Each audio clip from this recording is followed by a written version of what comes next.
हम सब ने ये कहावत तो सुनी ही है ना कि हर कामयाब आदमी के पीछे एक औरत का हाथ होता है। जी बिल्कुल। लेकिन डॉक्टर भीमराव अंबेडकर की जिंदगी में ये सिर्फ एक कहावत नहीं थी, ये एक जीती जागती हकीकत थी। हाँ। और वो हकीकत थी उनकी पत्नी रमाबाई अंबेडकर। आज हम उसी शख्सियत की कहानी में थोड़ा गहराई से उतरेंगे, जिनका नाम अक्सर इतिहास के बड़े किरदारों की परछाई में कहीं खोसा जाता है। बिल्कुल। हमारे पास आज कई लेख हैं और एक बहुत ही मशहूर मराठी नाटक है रमाई, उसकी समीक्षा भी है। ये सब उनकी जिंदगी पर रोशनी डालते हैं। तो हमारा मकसद सिर्फ जीवनी के तथ्य दोहराना नहीं है। नहीं, बिल्कुल नहीं। हमारा मकसद है उस मौन शक्ति को समझना, उस त्याग को और उस सामाजिक चेतना को जिसने डॉक्टर अंबेडकर जैसे युग पुरुष को गढ़ा। हम ये समझने की कोशिश करेंगे कि जिन्हें प्यार से रमाई यानी माँ रमा कहा जाता था, वो सिर्फ एक पत्नी थी या फिर आंदोलन की एक गुमनाम वास्तुकार भी थी। गुमनाम वास्तुकार, ये बहुत दिलचस्प शब्द है। तो चलिए इसी सवाल का जवाब ढूंढते हैं और रमाबाई के उस योगदान को समझने की कोशिश करते हैं जिसने भारत के संविधान और सामाजिक न्याय की लड़ाई की नींव रखी। तो शुरू से शुरू करते हैं। रमाबाई का बचपन कैसा था? हमारे स्रोत उनकी शुरुआती जीवन के बारे में क्या बताते हैं? उनका शुरुआती जीवन बहुत ही मुश्किलों भरा था। उनका जन्म हुआ था 7 फरवरी 1998 को महाराष्ट्र के एक छोटे से गांव में। वो महार समुदाय से थीं, जिसे उस वक्त अछूत माना जाता था। और आप जानते ही हैं, सामाजिक तौर पर हर तरह के भेदभाव का सामना करना पड़ता था। और उनके परिवार की आर्थिक स्थिति कैसी थी? उनके पिता भिखू वालंकर बंदरगाह पर मजदूरी करते थे। मतलब मछली की टोकरियां सिर पर ढोकर बाजार तक पहुंचाते थे ताकि बस परिवार का पेट भर सके। और शायद ये मुश्किलें और भी बढ़ गईं जब उनके माता पिता का देहांत हो गया। हाँ, बहुत छोटी उम्र में ही वो अनाथ हो गईं, जिसके बाद उनके चाचा और मामा उन्हें और उनके भाई बहनों को बम्बई ले आए। बम्बई में? जी। और यहीं बम्बई की एक सब्जी मंडी में 1906 में उनकी शादी हुई। अच्छा। तब रमाबाई की उम्र सिर्फ 9 साल थी और भीमराव अंबेडकर 14 साल के थे। सिर्फ 9 साल और अंबेडकर जी 14 के? जी हाँ। और वो उस वक्त 5वीं क्लास में पढ़ रहे थे। ये एक बाल विवाह था जैसा उस जमाने में होता था, लेकिन ये रिश्ता आगे चलकर एक असाधारण साझेदारी में बदलने वाला था। ये बात वाकई हैरान करती है कि कैसे दो बच्चे जो इतनी कम उम्र में शादी के बंधन में बंधे, उन्होंने आगे चलकर इतना गहरा और सम्मान का रिश्ता बनाया। वो एक दूसरे को क्या कहकर बुलाते थे? हमारे स्रोत बताते हैं कि डॉक्टर अंबेडकर उन्हें प्यार से रामू बुलाते थे। रामू? और रमाबाई उन्हें साहिब कहकर संबोधित करती थीं। ये साहिब शब्द सिर्फ एक औपचारिकता नहीं थी, इसमें एक सम्मान था। बिल्कुल, एक गहरा सम्मान और उनके बड़े मकसद के प्रति एक समर्पण का भाव था। और यही बराबरी और सम्मान की सोच हमें बाद में डॉक्टर अंबेडकर के हर सामाजिक काम और संविधान निर्माण में भी दिखाई देती है। लोग जानते हैं डॉक्टर अंबेडकर अपनी पढ़ाई के लिए विदेश चले गए। हाँ, पहले अमेरिका और फिर इंग्लैंड। और यहाँ भारत में रमाबाई अकेली रह गईं। ये दौर उनके लिए कैसा था? ये दौर कल्पना से भी ज्यादा कठिन था। वो मुंबई के परेल इलाके में रहती थी, एक मजदूरों की चौल में। अच्छा, चौल में? हाँ, 2 कमरों का एक छोटा सा घर था। और गरीबी इतनी थी कि 2 वक्त की रोटी का जुगाड़ करना भी मुश्किल था। तो गुजारा कैसे होता था? स्रोत बताते हैं कि घर का खर्च चलाने और साहिब की पढ़ाई में कोई रुकावट ना आए, इसके लिए उन्होंने गोबर के उपले बनाकर अपने सर पर ढोए और उन्हें बेचा। क्या बात कर रहे हैं! ये सुन के ही सिहरन होती है। ये एक तरफ उनके पति लंदन में बैठकर भारत का भविष्य लिख रहे थे और दूसरी तरफ उनकी पत्नी मुंबई की एक चौल में उपले बेचकर उस भविष्य की नींव को सींच रही थीं। बिल्कुल। और सबसे बड़ी बात यह है कि उन्होंने अपनी इन तकलीफों की भनक तक डॉक्टर अंबेडकर को नहीं लगने दी। बिल्कुल भी नहीं। नहीं, वो उन्हें जो खत लिखती थी उनमें कभी अपनी मुश्किलों का जिक्र नहीं करती थी। वो चाहती थी कि साहिब का पूरा ध्यान सिर्फ और सिर्फ उनकी पढ़ाई पर हो। वो जानती थी कि ये डिग्रियां सिर्फ उनके पति की नहीं है, बल्कि ये पूरे दलित समाज की मुक्ति का दरवाजा है। एकदम सही। वो उन थोड़े से पैसों में से भी कुछ पैसे बचाकर रखती थी ताकि जरूरत पड़ने पर साहिब को भेज सके। तो ये सिर्फ एक पत्नी का त्याग नहीं था, मतलब ये एक तरह का स्ट्रेटेजिक इन्वेस्टमेंट था।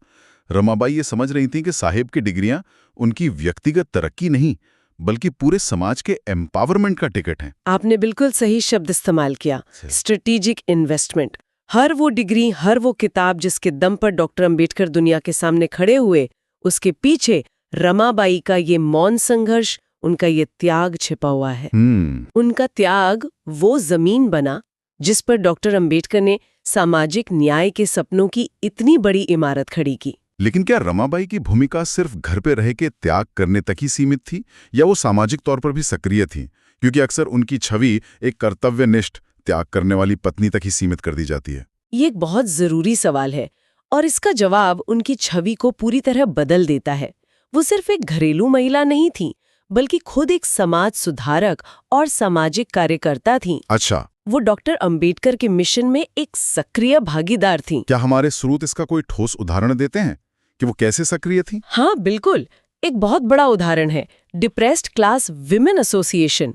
वो इसके प्रबंधन में एक अहम भूमिका निभा रही थी। सोचिए, उस दौर में महिलाओं को संगठित करना कितना मुश्किल रहा होगा। 1931 की टाइम्स ऑफ इंडिया की एक रिपोर्ट का जिक्र मिलता है जिसमें बताया गया है कि रमाबाई 500 दलित महिलाओं की एक बैठक में शामिल हुई। 500 महिलाएं? जी, और ये बैठक नासिक मंदिर सत्याग्रह का समर्थन करने के लिए बुलाई गई थी। नासिक मंदिर सत्याग्रह, ये उस वक्त का एक बहुत बड़ा आंदोलन था, है ना? जी हाँ, ये दलितों के आत्मसम्मान की एक बहुत बड़ी लड़ाई थी, जहां उन्हें मंदिरों में प्रवेश के अधिकार के लिए संगठित होकर आवाज उठानी थी।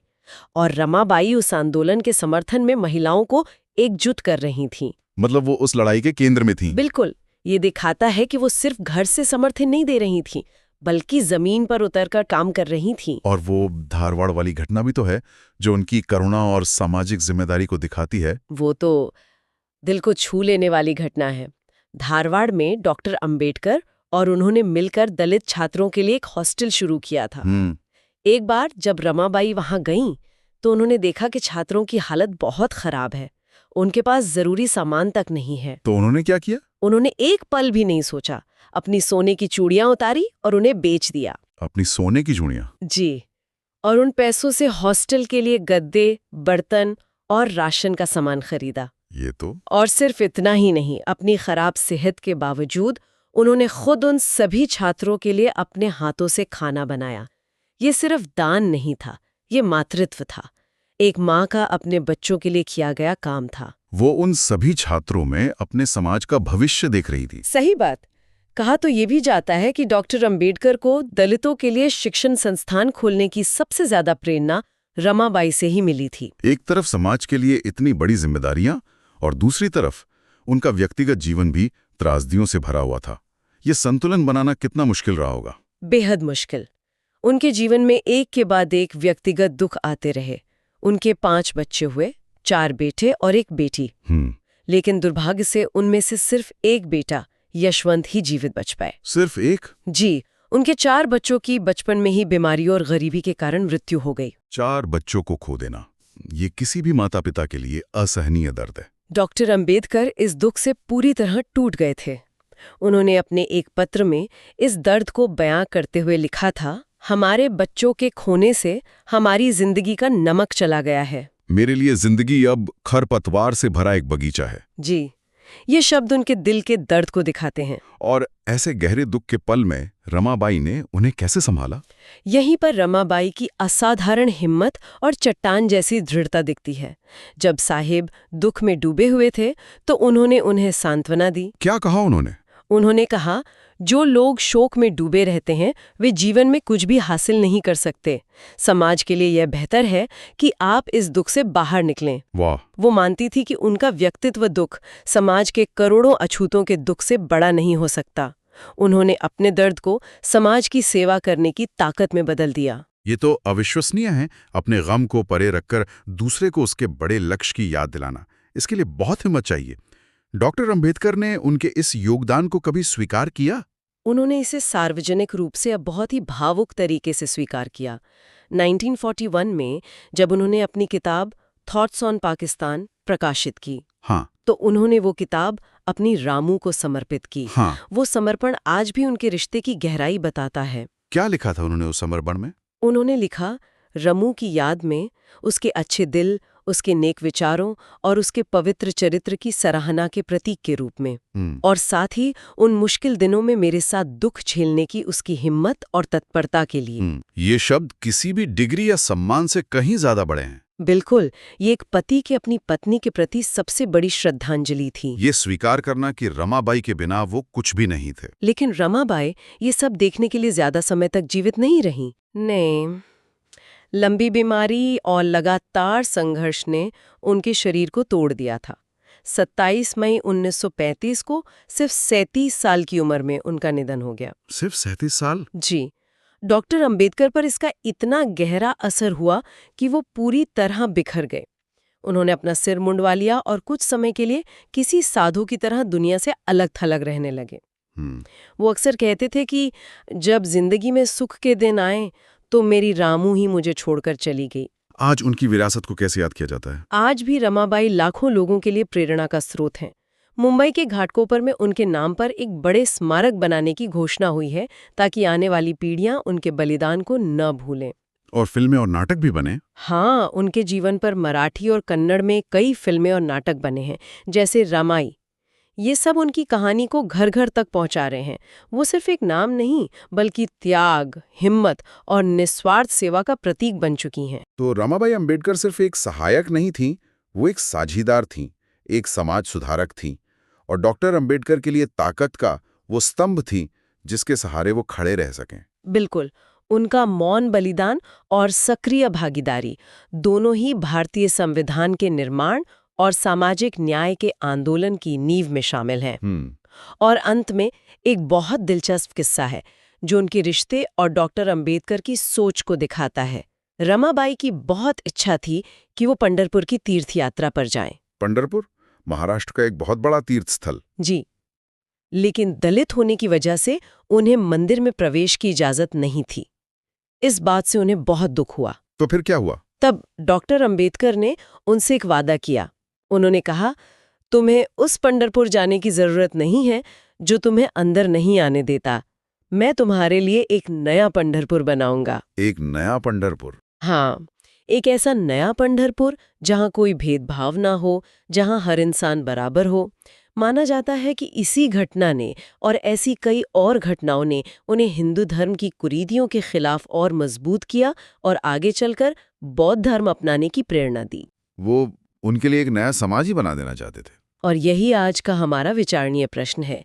इतिहास में रमाबाई जैसी और कितनी मौन भागीदार हैं जिन्होंने बड़े बड़े बदलावों को आकार दिया है। और जब हम सिर्फ सुर्खियों में रहने वाले एक व्यक्ति पर ध्यान केंद्रित करते हैं तो इतिहास की हमारी समझ कितनी अधूरी रह जाती है।